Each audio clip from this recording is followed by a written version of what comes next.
Good afternoon, YouTube viewers. My name is Marcel Prefontaine with SOS Wilderness Survival.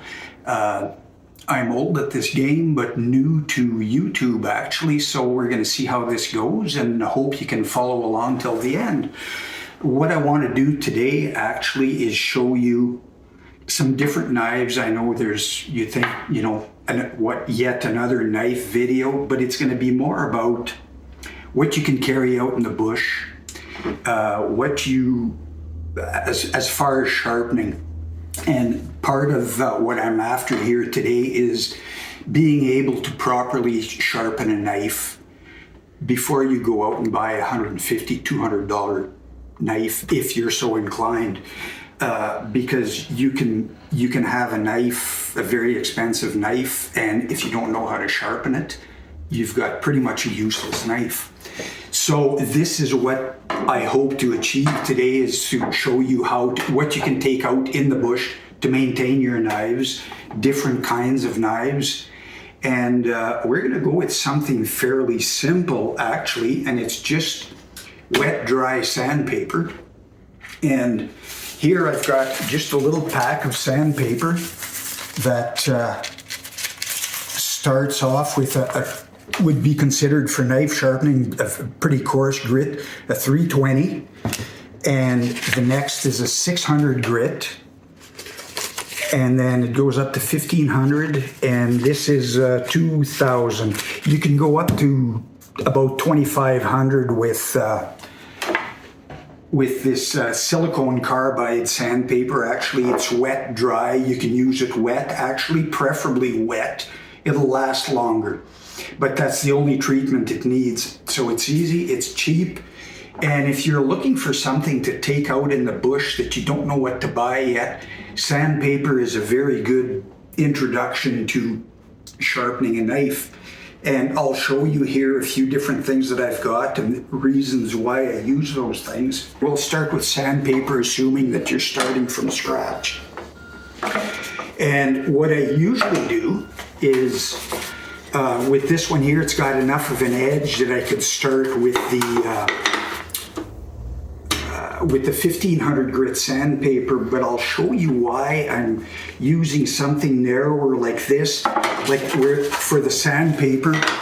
As you can see, this knife here has got a kind of a concave edge on it, and if you've got something wide like that, and you can see here, you get a gap in there, so you're just hitting the edges of your stone. You're wearing out the edges of your stone, and so this is where the sandpaper comes in. What works really well is something like this, and you're gonna. And of course, with the sandpaper, you have to go. If you cut in, you're going to cut your paper. I have done it on a plate glass where you can actually kind of go in a circular motion, and it seems okay because, especially when it's wet, it kind of tends to almost make a suction to the glass, like it sticks. But in a case like this, so what happens there is that you're going to cover your whole blade, and then you've done 5 on that side, you do 5 on this side. And this is not really, a how to sharpen video. It's more of what you can take in the bush with you. That's really compact. It's easy. It's usually widely available. You go to the big box stores, you can find this paper, and it's a silicone carbide, and it's wet dry. So, and preferably use it wet. It'll last longer. You can use it dry in a pinch, but it'll last longer if you use it, if you wet it. And because it keeps the filings from your knife suspended, and it doesn't clog up your paper. And then you would graduate up to, this is the 2000, you go up to 2000. And I find that 2000, even 1500 is quite plenty. But in this here, as far as I know, I've only seen it up to 2500, but what you can get down in the States now, I don't know. You've got a lot of, this is coming to you from Canada. So the prairie provinces, not, the towns, cities are few and far apart in this area. So we're sometimes limited to what you can get, but there's always, now with Amazon, you can get most of your stuff on Amazon if you can't get a supplier near you. And the other thing too is that, and this is really all it is just a piece of paint paddle and an old glove. And what you can do there, same thing there, if you've got, you can wrap your old glove around like that, or even around a branch, and you strop and strop and strop. And you want to press fairly firmly, and when you're stropping, don't do like they do on the Western movies, you know, where you get this back and forth like that, because what happens, it's too easy to actually do this as you're turning, and you're gonna wreck your edge, and you end up finding, wow, my knife is duller than when I first started stropping. And sometimes the problem with that is that if you've done the proper stropping, you know, with the proper angle and pull back like that, and an even number of times, you probably need to go to a finer grit or go a little bit longer. And what I like to do is kind of flip my finger on the edge like that. If you can't see, which usually I can't, but if you can't see a burr on the edge of your knife, you can feel it usually. And unless you've turned a burr, which is a little piece that will eventually fall off with each successive grit, and if you haven't achieved that, well, you haven't gone quite long enough. And of course, the finer your grit, the less you're going to feel that burr. So, and usually there could be various reasons, but one of the reasons is that it hasn't been sharpened to either fine enough a grit, or you haven't achieved that burr, and you're trying to finish a job that wasn't quite done with the previous grit. Like these pieces of sandpaper are, they take no room. And of course you wouldn't go in the bush with a knife that's full of nicks and dents and hope to,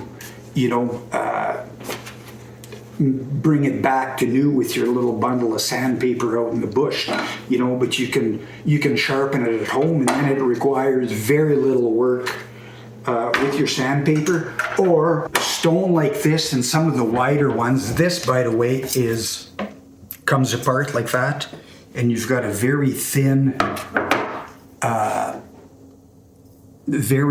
sharpening stone, very effective, and it's magnetic. And it's got 3 grits: a fine, medium, and coarse. And so for various levels of sharpening. The nice thing about these as well is, in addition to, or if you decide, okay, I've tried the sandpaper, now I can sharpen a knife, I want to graduate up to something a little more, a little bit better. It's not only can you use it for sharpening, but it can also, be a signaling. It's got a shiny back. You can also get different, they call them credit card knife sharpeners. It's about the size of a credit card, and they're diamond grit. I don't know if I mentioned that, but yeah, these are diamond grit. And diamond is great because you really don't have to use any kind of lubricant on it. So that'd be your next option in the bush. Usually what I do, I just carry these in the bush with me, and then I can put it on, for something to hang on to, to make them more rigid. You can put them on a little, this is just a paint paddle. If you want to, and what I do is actually quite often, if I don't have my leather strop, this is a soft wood, so it seems to, to take the sharpening compound quite well. So really, this is all you need in the bush for your sharpening. It's a very compact, well, and you don't need a big piece of compound like that, like something the size of a grape would probably do you for years. It doesn't take very much. So there's pretty much my recipe for for traveling light in the bush, being able to bring something that pretty much everybody has access to. And again, like I said, if you don't, there's always, now we have the good fortune of having Amazon or any, like the internet that you can shop on. Even if it's not Amazon, anywhere pretty much you can get these materials. And this gives you a chance to, see what you want to graduate to next. Do I want a $500 stone? Maybe. Maybe it's the same thing with knives. If you want a $200 knife, that's great. But what I want to stress here is that your $200 knife is not going to do a better job than this $13 knife if you don't know how to sharpen them. So I guess having said that, I guess that's pretty much wraps up what I wanted to share with you today, and I look forward to putting out some more videos, and let me know what you think in your comments, and if you have any ideas about the sharpening methods like this here that make it, I like to be able to have something that anybody can afford. You can go out in the bush and you don't need to be sitting on a gold mine to buy your knives and your sharpening equipment. Just a few simple tricks will do just fine. So I will let you go, and you have a great day, and we'll hope to catch you on the next video. See ya.